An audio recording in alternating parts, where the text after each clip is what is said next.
안녕하십니까. 6월 21일 오전 김경국TV 시작하겠습니다. 미국에서 우리나라 대통령 선거 부정에 대한 관심이 갈수록 증폭되고 있습니다.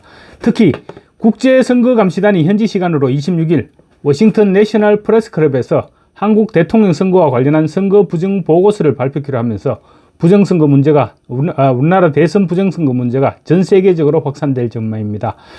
앞서 24일 뉴욕 맨하탄 타임스퀘어 전광판에는 한국 부정선거를 알리는 2분짜리 영상이 30분간 상영됩니다. 그리고 26일 국제선거감시단의 내셔널 프레스클럽 기자회견과 또 같은 날 한인 커뮤니티 센터에서 열리는 부정선거 보고회, 그리고 30일 미국 연방의회에서 이영돈 PD의 다큐멘터리 부정선거 신의 작품인가 상영으로 이어지면서 한국의 조기 대선에서 발생한 부정선거 문제가 국제 이슈로 뜨겁게 달아오를 전망입니다. 특히 트럼프 대통령이 지난 2020년 미국 대선이 완전한 사기였다면서 현지 시간 20일 특별검사 임명을 요구한 것과 맞물리게 되면서 한국 주류 언론에서도 부정선거 문제를 더 이상 외면할 수 없게 되지 않을까 생각됩니다. 미국에서는 특검을 법무장관이 임명하게 됩니다.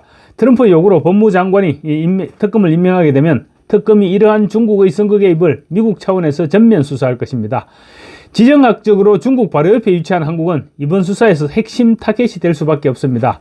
중국의 대미 선거 개입에서 한국이 경유지 역할을 했을 가능성이 농후하기 때문입니다. 국제선거감시단의 선거부정 보고서 발표 소식부터 전해드리겠습니다. 제가 며칠 전 방송에서도 말씀을 드렸는데 이번 국제선거감시단의 선거부정 보고서는 상당한 파문을 불러올 것으로 예상됩니다. 모스탄 전 미국 국제사법대사와 또 존 밀스 미국 안보정책센터 선임연구원 등 4명으로 구성된 국제선거감시단은 지난 5월 26일부터 대선 이튿날인 6월 4일까지 열흘간 서울 지역 사전투표소를 방문하면서 시민감시단과 내부 제보자 면담, 언론 보도, 소셜미디어 분석, 국제미디어와의 인터뷰 등 다양한 경로를 통해서 선거의 투명성과 공정성을 점검했는데 그 결과 보고서를 이번에 국제사회에 제출하게 되는 것입니다.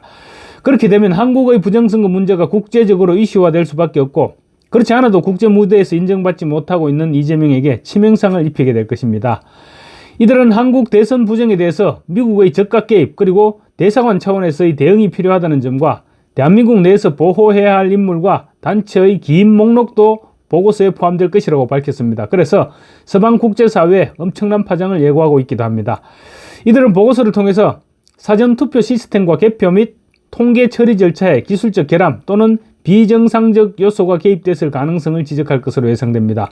이와 함께 현장에서 접수된 다수의 시민 제보와 감시 자료, 영상 증거도 공개할 예정입니다. 중복투표, 위조신분증, 봉인지 훼손, CCTV 차단 등은 전국적으로 반복적으로 나타난다는 점에서 단순 행정착오나 국지적 실수가 아닌 조직적 개입 가능성까지 배제할 수 없다고 감시단은 밝히고 있습니다. 감시단은 이 같은 단서들을 근거로 사전투표 조작 및 북한과 중국의 개입 가능성까지 구체적으로 언급해왔는데 이 같은 내용들이 보고서에 담길 경우 이재명 정부의 국제적인 신뢰도에 결정적인 타격이 예상되기도 합니다.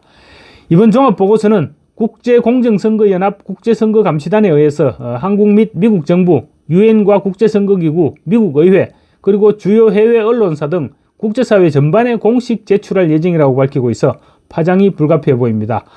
국제선거감시단 보고서가 미국의회나 유엔 산하기구에 제출될 경우 공식 청문회나 조사요구 결의안 등이 추진될 수도 있습니다. 그럴 경우에는 이재명에게 치명적이 될 수밖에 없습니다. 국제적 영향력이 큰 기관과 정부, 의회, 언론에 보고서가 전달되면 대한민국 대통령 선거의 투명성과 공정성에 대한 신뢰 문제가 제기될 수밖에 없고 결국은 국제사회에서 이재명의 정통성을 훼손시키게 될 것으로 볼 수 있습니다. 그 어떤 지지율보다 무서운 것이 국제사회에서의 정통성 문제 제기라고 할 수 있습니다. 뉴욕 타임스퀘어 전광판에 한국의 부정선거와 관련한 영상이 올라가고 다큐멘터리가 미국 곳곳에서 상영되고 또 국제보고서 등이 계속 이슈가 되면 이재명은 해외 언론 인터뷰나 정상회담 시 반복적인 질문을 받을 수밖에 없습니다. 이재명이 직접 해명에 나서지 않을 경우 회피하고 있다는 인상이 굳어지면서 국제적 정당성 타격이 불가피해집니다. 지금 우리 주류 언론들은 부정선거를 언급하는 것을 극도로 금기시하고 있는데 국제사회에서의 관심은 한국 내의 부정선거 부정론자들에게도 적지 않은 영향을 끼치게 될 것으로 전망됩니다.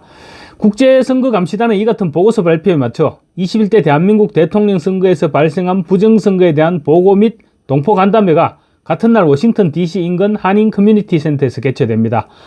한국보수주의연합 KCPAC가 주최하는 이 행사에서는 특별히 이영돈 PD가 제작해서 한국에서 개봉된 다큐멘터리 영화 부정선거 신의 작품인가가 상영됩니다. 영화 배급사인 루디아 코퍼에 따르면 이번에 미국에서 상영될 다큐멘터리는 2시간 분량으로 한국에서 상영된 다큐멘터리의 2탄격에 해당한다고 합니다. 영화 배급사 루디아 코퍼의 홍미란 대표는 지난 G7 정상회의 때 6.3 부정선거 증거가 포함된 24분 분량의 영상을 유력한 각국 외교 라인에 공유해드렸다고 밝혔습니다. G7 국가에는 모두 전달됐다는 얘기죠. 그러니까 이재명이 G7 정상회의에서 찬밥 신세를 면치 못했던 이유가 있었던 것입니다. 홍미란 대표는 이어서 그분들이 미국 쪽에 연결해서 이번 달 6월 30일 미 국회의사당에서 2시간 분량의 영화 전체 영상을 상영한다고 해서 영어 자막 및 화면 퀄리티 작업 중이다, 이렇게 전해왔다고 뉴욕 포스트가 보도했습니다. 이와는 별개로 이영돈 PD의 다큐멘터리를 미주 각 지역에서 상영하기 위한 움직임도 시작됐다고 뉴스앤포스트가 보도했습니다. 다큐멘터리는 달라스, 시애틀, 애틀랜타 등 여러 지역에서 상영에 관심을 표명한 것으로 알려졌으며 상영 시기는 7월 중순이 될 전망입니다. 트럼프 소식입니다. 도널드 트럼프 대통령은 현지 시간 20일 자신이 조 바이든 전 대통령에게 패배했던 2020년 대선이 사기였다고 또다시 주장하면서 특별검사 임명을 요구했습니다. 미국 특검 임명은 법무부 장관의 권한입니다. 다만 팸 본디 법무부 장관이 트럼프 대통령의 충성파로 평가되는 만큼 트럼프 대통령이 원하는 대로 특검이 임명될 것으로 보입니다. 트럼프는 자신이 설립한 SNS 트루스 소설에 졸리고 비뚤어진 조 바이든은 2020년 대선에서 압도적 차이, 랜드슬라이드라고 표현했습니다. 압도적 차이로 패배했다고 적었습니다. 그러면서 바이든은 극도로 무능했고 2020년 선거는 완전한 사기였다. 증거는 차고 넘친다. 매시브 앤드 오버웰밍이라는 표현을 사용하면서 특검은 반드시 임명돼야 한다고 주장했습니다. 트럼프 대통령은 그러면서 이런 일이 미국에서 다시 일어나게 놔둬서는 안 된다. 특검 임명을 시작하자. 이 비뚤어진 자와 거의 부패한 추종자들이 우리나라에서 저지른 일은 정말 말로 표현할 수 없다고 강조했습니다. 트럼프가 특검 임명을 요구하면서 중국을 언급하지는 않았습니다. 그렇지만 사실상 중국의 선거 개입에 칼을 뽑아든 것으로 봐야 한다는 것이 대체적인 해석입니다. 캐시 파텔 미국 FBI 국장이 며칠 전 FBI 자료를 인용해서 중국이 위조된 운전면허증을 대량으로 제작해서 미국 내 중국계 인구에 배포해서 부정투표를 유도했다고 중국의 미국 대선 개입 의혹을 폭로한 데 이은 트럼프의 특검 임명 요구는 확실히 바이든 정부와 중국을 동시에 겨냥했다고 볼 수 있는 대목입니다. 중국의 글로벌 선거 개입에 칼을 뽑아든 것이자 전면전 선포라고 할 수 있습니다. 특검이 임명되면 중국의 미국 선거 개입을 미국 정부 차원에서 전면 수사하게 되는 것입니다. 한국에서는 이미 중국계 댓글 부대의 여론 조작과 국내 중국인들을 통한 조직적인 선거 개입 의혹들이 끊임없이 제기되어 왔습니다. 심지어 한국 정치권에도 친중 세력을 구축해서 은밀하게 자금과 댓글을 지원하고 언론사, 유학생, 교수, 친중단체 등을 포섭한 선거 개입 등 중국 공산당의 전형적인 수법들이 한국에서도 그대로 발견되고 있습니다. 트럼프의 특검이 본격화되면 미국, 중국, 한국을 잇는 거대한 선거 카르텔의 실체가 드러날 가능성이 높아집니다. 그래서 아마 미국 특검이 활동을 시작하면 국내 정치인들 가운데 많은 사람들이 긴장하게 될 것입니다. 어떤 정치인과 언론, 시민단체들이 중국의 대리인 역할을 했는지 속속 드러나게 될 것이기 때문입니다. 특히 트럼프의 특검은 활동 과정에서 이재명 정부에 대한 외교적 압박이 불가피해 보입니다. 트럼프가 특검을 통해 중국 개입을 정조준하게 되면 미국은 한국 정부의 정보 공유를 요청하고 또 공조수사와 내부 자료 제출 등을 요구할 수도 있습니다. 이재명 정부가 이를 거부하거나 또는 미온적 태도를 보일 경우 역시 중국 편인가 이런 외교적 프레임이 형성될 수 있고 동맹국 내의 신뢰 하락으로 직결될 수 있습니다. 이재명은 중국이냐 미국이냐의 관점에서 또 다른 선택을 강요받게 되는 것입니다. 이재명에게 여러 갈래에서 선택의 시간이 다가오고 있는 것입니다. 감사합니다.